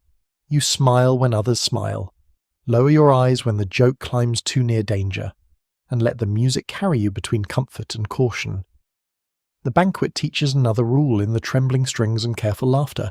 Merriment is welcome, but in a lord's hall even joy must know where it is seated. The last notes of the rebec fade into the beams, where smoke and music seem to cling together like old cobweb. For a moment, the hall rests in that pleasant aftersound, the kind that makes even a crowded room feel softer around the edges. Then a platter tips somewhere near the middle benches. A servant catches it with both hands. 3 guests pretend not to see. And beneath your table the dog lifts its head with the alertness of a scholar hearing his favourite subject named. Food has begun its second life. Above the tables, the feast is still display, order, courtesy, and careful portions. Below the benches, it is a different kingdom entirely. Bones slide into rushes, crusts fall, drops of sauce darken the straw. A piece of roasted onion vanishes so quickly into the dog's mouth that you begin to suspect sorcery, though no one can quite agree whether dogs work by smell, luck, or secret agreements with kitchen spirits. More hounds have slipped into the hall now, or perhaps they have been here all along, hidden among shadows and ankles. One lean, brindled creature waits beneath the upper benches with the discipline of a courtier. Another, older and grey around the muzzle, lies near the hearth as if it owns the warmest patch of floor by ancient charter. A cat crosses a side bench, pauses to inspect the world with deep disappointment, and disappears behind a chest. Medieval households are rarely without animals. They catch rats, guard doors, warm feet, clean scraps, and remind humans that dignity is fragile once gravy reaches the floor. A servant passes carrying a great wooden bowl for bones. He does not merely gather rubbish, he sorts value. Large bones may go to the dogs. Better scraps may be saved for servants. Greasy trenchers may be collected for the poor at the gate, unless they are too ruined, in which case the dogs inherit theology. Fat can be used, bread can be dried, ale can become vinegar, ashes go to soap making, even scraps have a place if the household is well governed. Some swear that wasting bread angers the saints who guard the harvest. Others say spilled crumbs invite household fairies, mice, or hunger before spring. Those who tell the tale never fully agree whether thrift comes from piety, fear, or the simple memory of empty granaries. But you see how carefully the servants watch the tables. Nothing here is only leftover. Everything is possible winter. Your own trencher has become dark and heavy, soaked through with pottage, meat drippings, mustard, yellow fish sauce, and the faint sweetness of pastry. It smells far better than it looks. You wonder whether to eat more of it, save it, or let it wait. The pilgrim across from you places his half-soaked trencher aside with a reverent little pat, as if dismissing a hard-working mule. He whispers that giving it to a beggar after the meal brings blessing on the road. The merchant says that depends on the beggar. The pilgrim says blessing often does. You keep your face peaceful, because this feels like an argument best allowed to sleep. At the high table, servants remove used boards and bring clean ones. At the lower tables, wiping is brisker. A kitchen boy with red ears brushes crumbs into a wooden tray. His movements quick but not careless. His tunic is patched at the shoulder, and his hands are chapped from hot water and cold air. He cannot be more than a household servant low in rank, yet for this moment he controls the battlefield of crumbs, and everyone lifts elbows when he comes near. A woman with keys at her belt stands by the screen and watches him. She may be the pantry keeper or a senior household servant, one of those quiet powers without whom a great house would collapse into mould, theft, and badly timed soup. Her keys hang from an iron ring, each one opening a chest, cupboard, dairy, cellar, spice box, or door that matters. In a castle, keys are almost a language. They say trust, duty, suspicion, and who may touch the cheese. Even now, it is hard to tell whether the keys make her important, or whether her importance has gathered keys around itself like geese around grain. The dogs know her. They keep a careful distance. A servant drops a strip of meat into the bowl and not into the rushes, and the brindled hound looks personally betrayed. Another guest, warmed by ale and music, lowers a bone too openly beneath the bench. The marshal sees. The guest pretends he was adjusting his shoe. The dog accepts the bone and the lie with equal gratitude. Animals beneath tables create their own etiquette. Feeding a lord's favourite hound may win a smile or cause jealousy among servants who know the animal's diet better than most villagers know law. Feeding a mangy stray may be charitable, unless it encourages a pack into the hall. Kicking a dog is cruel, unless it steals from the wrong person. Letting a cat near fish may be an act of faith unsupported by evidence. Medieval life leaves room for animals, but not always for sentiment. Near the wall, a beggar waits by the lower doorway, not inside the meal, not fully outside the mercy of it. His cloak is thin, his beard wet from rain, and a wooden bowl hangs from his belt. A porter keeps him back with one arm, not harshly, simply marking the border between feast and need. Later, perhaps trenchers will be carried out, perhaps alms bread, perhaps bones, perhaps nothing if the steward decides the stores must be watched closely. No one can quite agree whether a feast is generous because it feeds the poor afterward, or proud because it shows them what they did not eat first.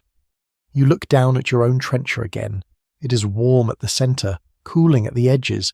You tear one more piece, chew slowly, and set the rest aside. The dog presses its chin harder against your boot, as if trying to become your conscience. You do not yield yet. Courtesy has already made enough demands tonight. You're not prepared to negotiate with a wet-nosed theologian. More bowls are cleared, used cups are taken, rinsed, returned, or simply judged acceptable by medieval standards, which are both practical and brave.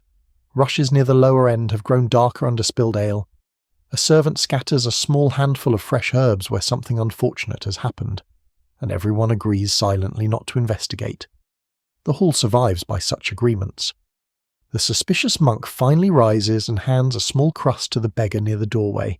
It is done quietly, almost hidden by movement around the tables. The beggar bows. The monk returns to his place without looking toward you, though you see the gesture clearly. For a moment, his watching seems less cold. Then he tucks his ink-stained thumb into his sleeve and becomes unreadable again.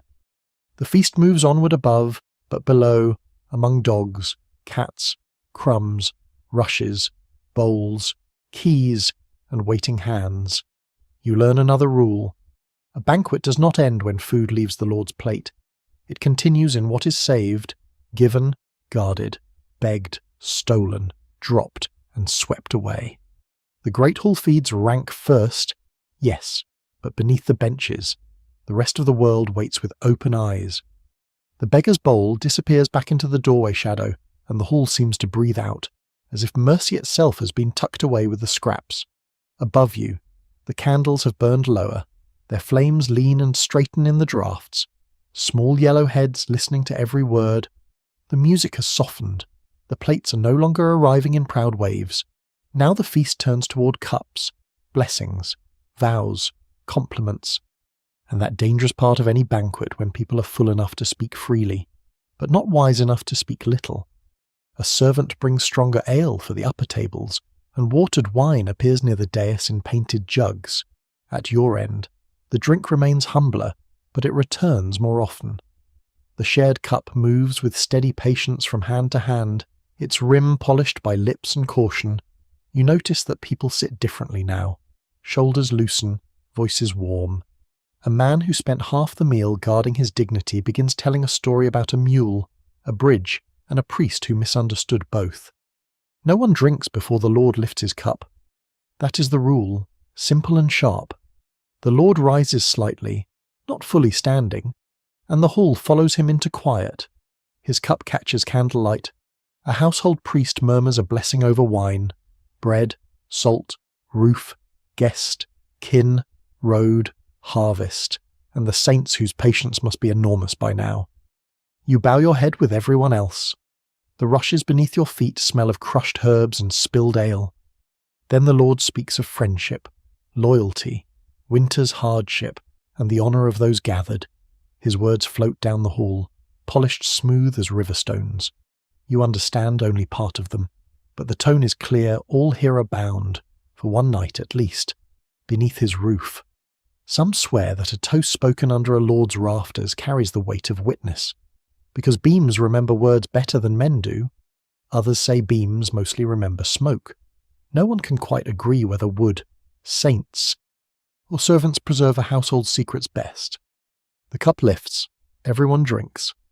At the high table, the sip is elegant. At the lower benches, it is careful.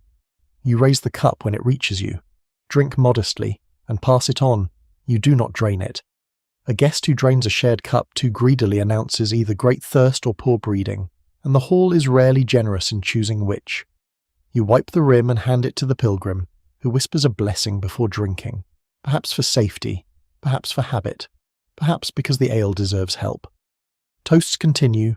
One guest praises the Lord's table, another praises the lady's grace. A clerk praises peace between families whose eyes suggest peace has been recently negotiated and remains under supervision. Compliments in a hall like this are not soft things. They are tools wrapped in velvet. To praise too little is insult. To praise too much is mockery. To praise the wrong quality may become a small political fire. A minor noble near the middle benches says the peacock was a marvel beyond expectation. This is safe. Another says the road was well worth the hardship. This is safer still, because it blames the mud without blaming anyone responsible for roads. The man with the rain-soaked cloak from earlier lifts his cup and praises the seating as most thoughtfully arranged. The smile on the steward's face does not move, but the air near him cools. Even now, it is hard to tell whether courtesy prevents quarrels or simply teaches them to wear better clothing. The suspicious monk says nothing. He holds his cup in both hands, head slightly bowed, relic pouch hidden under his sleeve. Candlelight finds the ink on his thumb. You wonder whether he is counting errors, guarding truths, or praying that no one asked him to speak. Beside him, a clerk leans over to murmur something, and the monk answers with one word so quiet it vanishes before reaching you. The clerk becomes very interested in his bread. Another cup comes around. This one is in honour of a saint whose feast day lies near enough to be useful.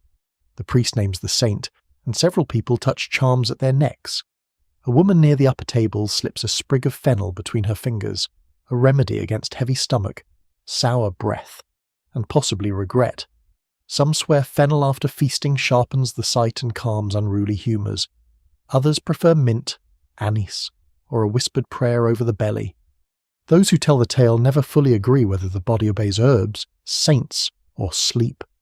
You take the fennel seed offered by the pilgrim and chew it slowly.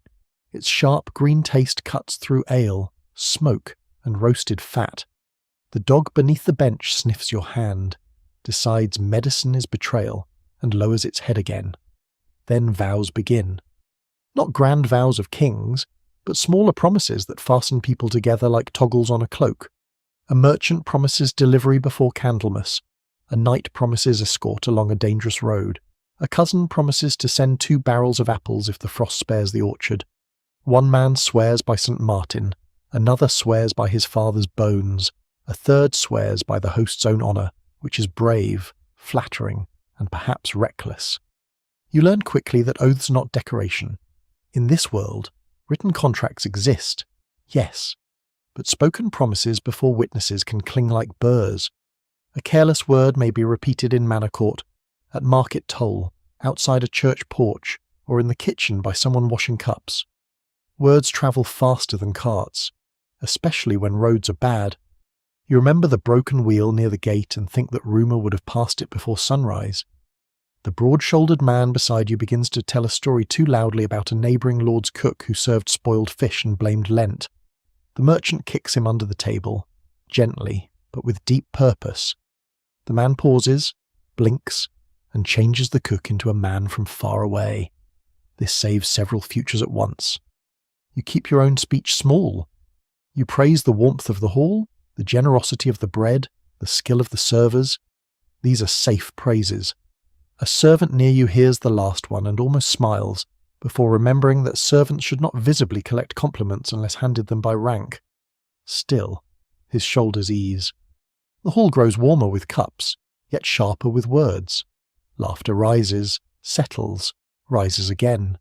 Somewhere near the dais, the jester lets one small joke loose, and then quickly bows it back into harmlessness. The monk looks toward the door. The old dog near the hearth twitches in sleep. Outside, rain whispers against stone. The banquet teaches another rule now, quieter than music but keener than a knife once hunger sleeps. Speech wakes, and every cup lifted in friendship may carry a promise, a warning, a test, or a tale that will outrun the morning bell. The last cup passes from hand to hand more slowly now, as though the ale itself has grown tired of travelling. Candles bend low in their sockets. The rushes beneath the benches are bruised dark with footsteps, spilled drink, herbs, crumbs, and the small private history of a long meal. Voices drift in warmer circles, no longer sharp with first hunger, but softened by fullness, smoke, and the dangerous comfort of being almost finished. You feel the weight of the feast settle inside you: pottage, fowl, fish and yellow sauce, a bite of pastry wall, ale, fennel, and all the rules that came with them. Your body is warm, yet your head feels hazed by smoke. When the servants begin lifting boards from the lower end and the marshal's rod taps once against stone, you understand that the hall is loosening its hold. Not everyone leaves at once. No one important ever appears to flee a table. The high guests remain where warmth and candles still flatter them. Servants move first, then lesser guests, pilgrims, merchants, and those whose absence will not be discussed. You rise when those around you rise. The bench scrapes back. Your knees complain softly after the long sitting, and you pretend not to hear them. The dog beneath the bench stands too, stretching with the satisfaction of a creature who has eaten without ever being officially invited. It looks at you, then at the doorway, then at your hand, as if checking whether more philosophy might fall from your fingers. You follow the lower stream of bodies toward the side door, away from the dais and out into the passage. The change strikes you at once. The hall's smoky heat slips from your shoulders, and cold night air takes hold of your face with both hands. You step into the courtyard where rain has eased into mist, and the stones shine under torchlight. Your breath appears before you, pale and brief. Beyond the walls, the town is mostly dark, with only a few high windows glowing like sleepy eyes. Damp wool returns to itself. Cloaks that steamed dry near the hearth now drink the night again. Men pull hoods over their ears. A woman tucks her hands beneath her sleeves. The spice merchant presses one palm to his stomach and says nothing, which says plenty. Near the kitchen wall, a servant carries a basin of used water, grey with grease, and tips it carefully into a drain channel cut between stones. Medieval cleanliness often travels downhill and hopes for the best. You move toward a brazier set beneath the shelter of a wooden overhang. A few others gather there: the pilgrim, the broad-shouldered man, a kitchen boy with red ears, and the suspicious monk, who seems to have appeared without crossing the courtyard like an ordinary person. The brazier glows with charcoal, giving off more promise than heat, but everyone holds hands over it anyway. Hope is also a kind of warmth. The pilgrim offers another fennel seed from his pouch. This time you accept without hesitation. Your stomach, after its journey through noble confusion, appreciates diplomacy. A kitchen woman nearby chews mint and tells someone that hot wine with cloves can settle the belly, unless the belly is troubled by pride, in which case confession works better. Some swear that a pinch of ground anise after a feast drives away wind and evil dreams. Others trust caraway, wormwood, or a charm written on parchment and tied beneath the tunic. No one can quite agree whether digestion belongs to herbs, saints, or sheer courage. From the kitchen door comes a wave of sharper smells: ash, boiled bones, sour ale, dishwater, onion skins, and meat fat cooling in pans. Inside, the unseen work continues. Great feasts do not end when guests rise.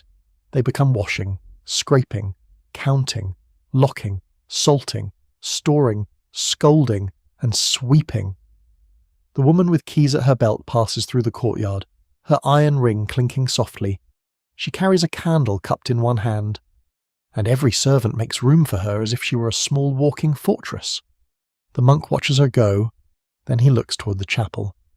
A lesser guest near the brazier begins whispering about the peacock. He says that if such a bird cries before being killed, rain will follow for 3 days.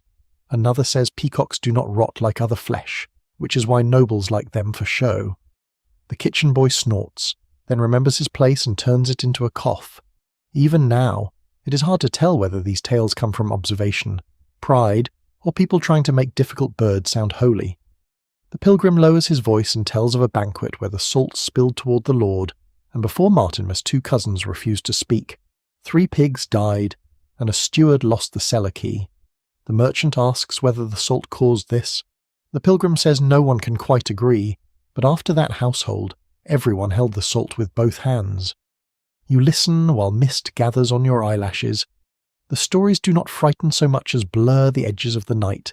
A feast, once bright and loud, now becomes rumour. The peacock grows larger in memory. The yellow fish grows stranger. The jester's jokes become sharper. The monk's silence becomes meaningful, perhaps because silence leaves room for imagination to do unpaid labour. Across the courtyard, the beggar from the doorway receives something wrapped in a cloth, perhaps trenchers, perhaps bones, perhaps bread. He bows to a servant, then disappears through the outer passage. The dog watches him go with professional interest but remains beside your boot, loyal to possibility. The broken cartwheel is mentioned again by a groom passing with a lantern. He says the wheelwright has promised it before dawn, which everyone understands to mean sometime before next winter if the saints intervene. The small joke moves quietly around the brazier, earning soft breaths of laughter, the kind too tired to stand upright. Above you, the keep wall rises black against the clouded sky. Torches spit in iron brackets.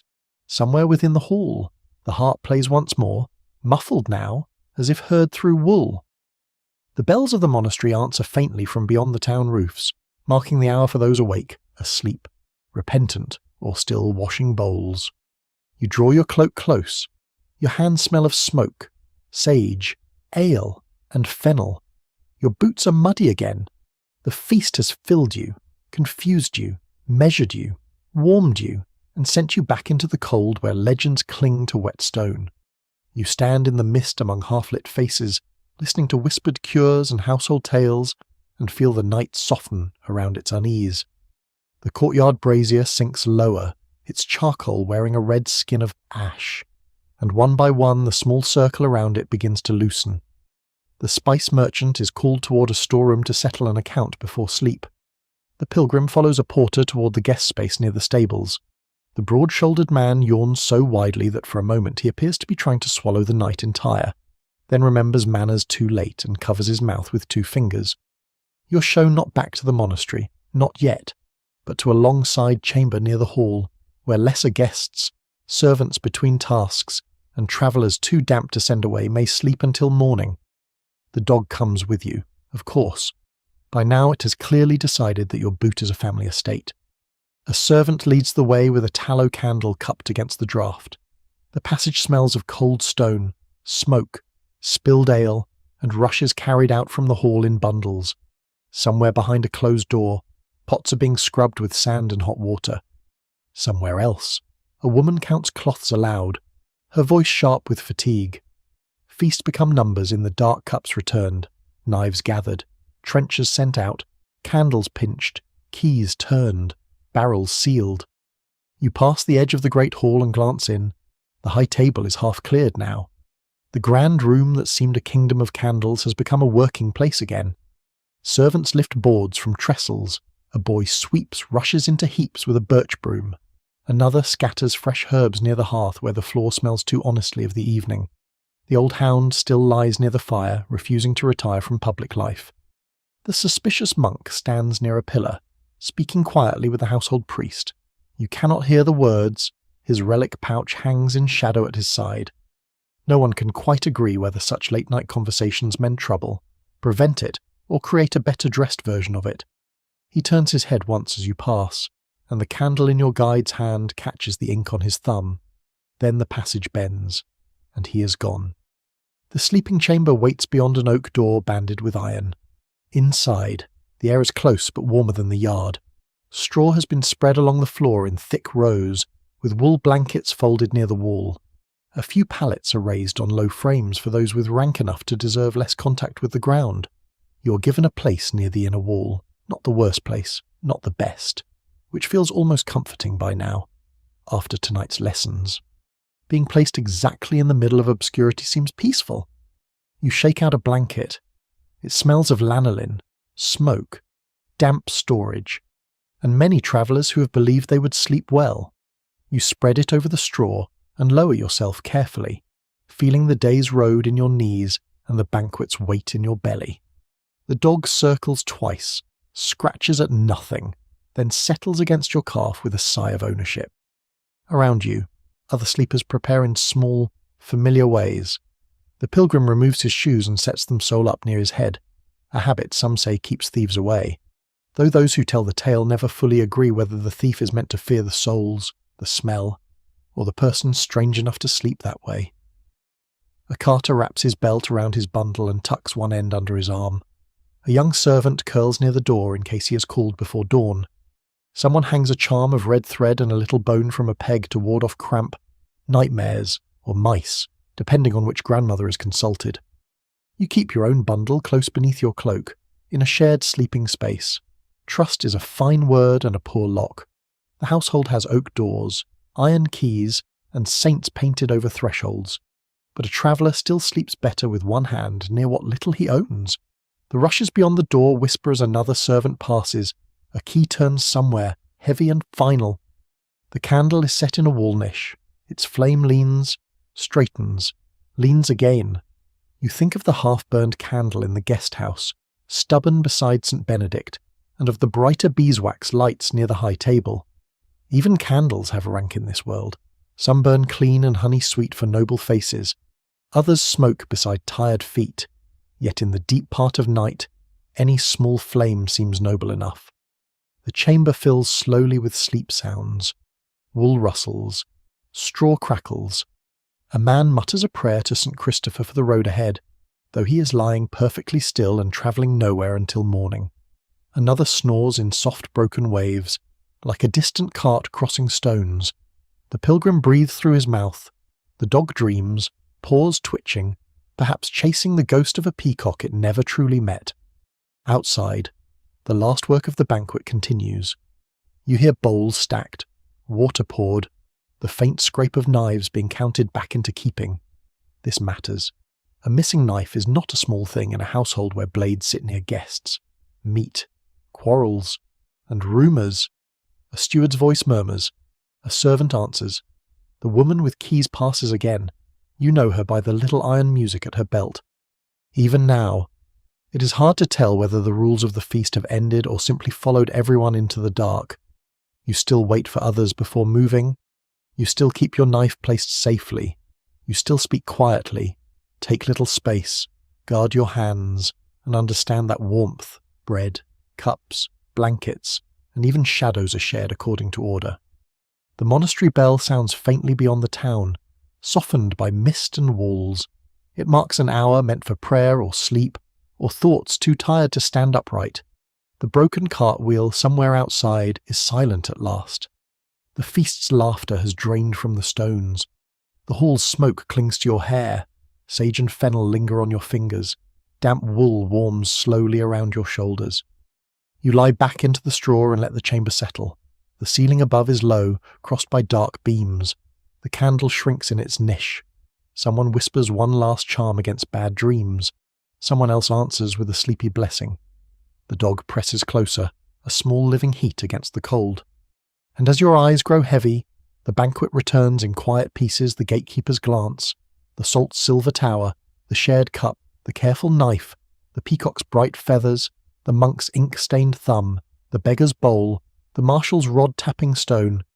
They drift through you not as sharp lessons now, but as slow embers, glowing beneath ash, while the medieval night gathers everyone lord, servant, pilgrim, stranger, dog under one dark roof, each in their appointed place.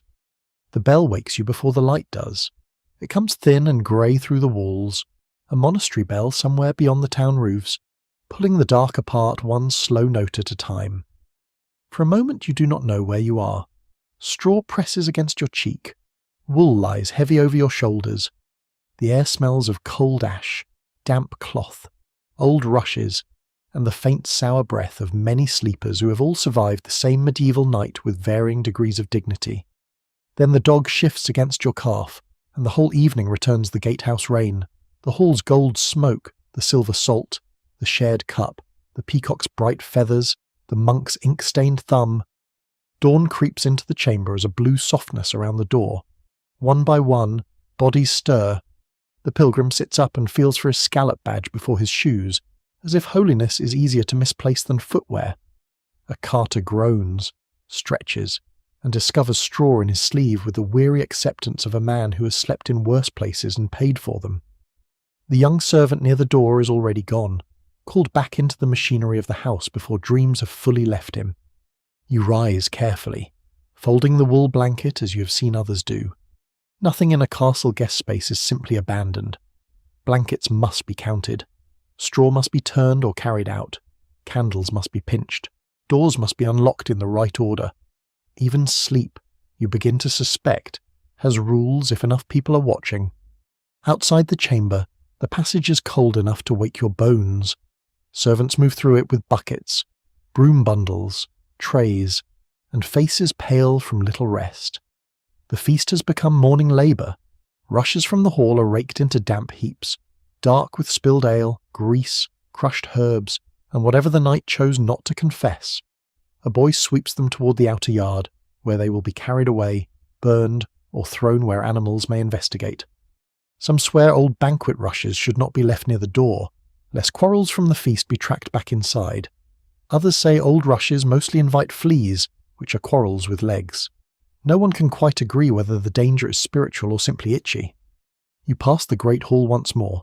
It is almost unrecognisable. Without the full blaze of candles and the ordered bodies of guests, it has shrunk back into stone, timber, smoke, and work. The high table stands bare. The Lord's chair is empty beneath the hanging cloth. The hearth glows low, its embers covered in a fine grey skin. A servant kneels near it, coaxing flame from last night's coals with dry kindling and patience. Fire, like rank, must be tended before it becomes useful. Near the lower doorway, a table has been set with what remains fit for morning charity and household breakfast coarse loaves, cold pieces of soaked trencher, a pot of thin ale, a bowl of apples wrinkled from storage, and bones too poor for nobles, but still honest enough for dogs or broth. The woman with the keys stands beside it, her iron ring quiet now against her skirt. In daylight she looks less like a fortress, and more like someone who has not sat down since yesterday's bells. She gives you a piece of cold bread and a small cup of weak ale. It is not a feast, it is better than pride. You thank her, and she nods once, already looking past you toward a servant carrying folded cloths. Cloth matters. Missing cloth means questions. Stained cloth means labour. Torn cloth means someone may be blamed before noon. The dog receives a crust from somewhere, though no one admits giving it. It trots beside you afterward with the satisfied secrecy of a creature who understands kitchens better than laws. In the outer yard, morning opens in pale silver. Frost has touched the stones where rainwater gathered overnight. Horses stamp in the stable shadows, their breath white and soft. A groom rubs one down with straw, murmuring to it as if the animal has endured the banquet personally. The broken cart wheel waits near the gate, repaired or nearly repaired, its rim newly tightened. The wheelwright stands beside it, looking as though he has defeated destiny and will now charge accordingly. The pilgrim joins you near the archway, chewing bread slowly. He says he will follow the road east if the mud allows. The spice merchant, wrapped in a dry cloak he did not have last night, hurries toward the market square to argue over accounts. The broad-shouldered man moves with caution, perhaps from ale, perhaps from pastry, perhaps from realizing that jokes about cooks age poorly after sunrise. The suspicious monk appears at the chapel door, in daylight. He seems smaller, though no less watchful. His relic pouch hangs at his belt, dark against the wool. He speaks briefly with the porter, then turns toward the road that leads back to the abbey. As he passes you, he pauses. "You were careful at table," he says. It is not praise exactly, or it is not warning either. Like many monastic statements, it leaves room for guilt to sit down if it wishes. You ask whether carefulness is enough. He looks toward the hall, where servants still sweep last night into baskets. At a feast, he says, it is often more than hunger manages. Then he goes on, his sandals darkening in the wet mud, and no one can quite agree whether he's given you advice, judgment, or a small mercy wrapped in plain words. Near the gate, the beggar from last night sits beneath the arch with a cloth bundle in his lap. Inside it are trenchers, crusts, and perhaps a little meat clinging to bone. He lifts one hand in thanks to no one in particular. The castle has fed him after feeding itself. Whether that makes the house generous, proud, practical, or afraid of saints is hard to tell. In the medieval world, goodness often arrives with conditions and still warms the hand. You step through the gate as morning bells answer one another across town and monastery. The road beyond is the same road as before, muddy, cold, lined with hedges, crossed by cart ruts, brightened now by a low winter sun behind cloud. Yet you're not quite the same traveller who entered at dusk. You have learned that a banquet is not merely a table covered in food. It is a small kingdom built for one evening, with borders made of salt, knives, cups, cloth, candles, seating, silence, laughter, alms and crumbs. You carry away the taste of cold bread and fennel, the smell of smoke in your cloak, the ache of poor sleep in your back, and the strange comfort of knowing that even the grandest rules fade when dawn touches the wall. The high table is bare now. The peacock is memory. The shared cup is washed or waiting to be washed. The rushes are in heaps. The silver salt has been locked away. The lord may still sleep behind better doors, but the servants are awake, and the world belongs to brooms, buckets, bells and bread. You walk slowly down the road, the dog trotting beside you for several yards before pausing at the edge of town. It looks at you, then back toward the kitchens. Its heart, clearly, is divided between companionship and leftovers. After a solemn moment, it chooses leftovers. You cannot blame it. Medieval loyalty is admirable, but so is a bone. The dog disappears under the gate shadow, and you continue alone. Behind you, the keep sinks into morning mist. Ahead, the road bends between bare fields where frost clings to the furrows like pale thread. A roadside shrine leans beneath an ash tree, its little saint painted in weathered blue. Someone has left a crust there, perhaps for a beggar, perhaps for birds, perhaps because old habits are quieter than explanations. The bells grow softer with distance, and now the journey itself begins to soften too. Your steps slow upon the cold road. The mud no longer pulls so sharply at your boots. The smoke in your cloak becomes only a faint warmth, a memory of the hall rather than the hall itself. The rules of the banquet, so bright and watchful beneath candlelight, loosen one by one like knots in old cord. Wait before eating, wash before touching, sit where you are placed, speak with care, pass the cup gently, keep your knife peaceful. Leave something for those outside the door. The fields widen, the town wall fades behind mist. Somewhere far off, a rooster calls once, then seems to think better of making a speech. Pale light gathers along the hedges. Your breath rises and vanishes. You are tired, but safely tired, the kind of tired that comes after warmth, food, footsteps, and a long night full of old customs that no longer need to be solved. So you let them rest. You let the Lord's hall grow dim behind your eyes. You let the silver salt return to its chest, the rushes to ash, the candles to soft smoke, the cups to silence. You let the suspicious monk walk back into the abbey mist. The beggar tuck bread beneath his cloak. The servants fold cloths with slow hands, and the small dog curl near the kitchen door where morning heat seeps through the stones. The road grows quieter now. The world becomes simple again, wool around your shoulders, earth beneath your boots, grey sky above, and the distant bell breathing time across the fields. Nothing hurries. Nothing asks much of you. The medieval morning opens gently, one pale breath after another, and you can leave the feast behind without needing to carry all its rules. You're only walking now, only listening, only drifting with the sound of bells, the hush of frost, the low warmth of remembered fire, and the soft darkness waiting at the edge of sleep.